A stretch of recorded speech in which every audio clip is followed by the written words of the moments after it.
How does family systems theory relate to an identified patient? Have you ever wondered why one family member often seems to carry the weight of the family's issues? This is where the concept of the identified patient comes into play. Family systems theory helps us understand this dynamic. It views the family as a connected unit, meaning that each person's behavior impacts everyone else. Within this framework, the identified patient is the family member who is labeled as the problem. This person often displays symptoms or behaviors that reflected deeper issues within the family rather than being the sole source of dysfunction. The identified patient often becomes the focal point for the family's distress. They may show emotional or behavioral symptoms that reveal underlying conflicts or tensions that the family has not addressed. This role is not about the individual being inherently problematic.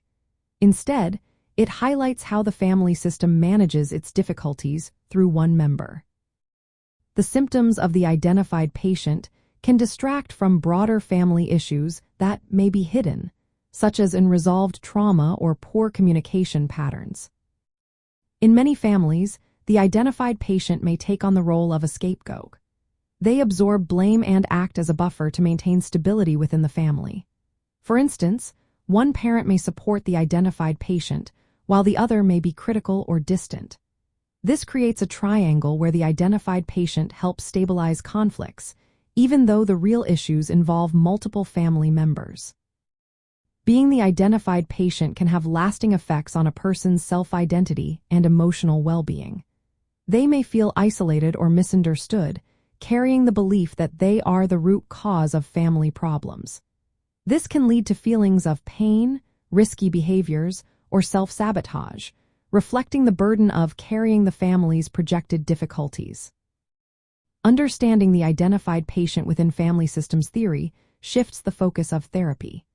Instead of trying to fix the individual, the goal becomes addressing the family as a whole. This approach encourages exploring communication, roles, and unresolved conflicts within the family. It promotes healing by recognizing that the symptoms of the identified patient signal broader relational patterns rather than isolated problems. In essence, family systems theory explains how one family member becomes the visible expression of the family's collective dysfunction. It highlights the importance of addressing systemic issues rather than focusing solely on the individual labeled as the problem. By doing so, families can work towards healthier dynamics and improved relationships.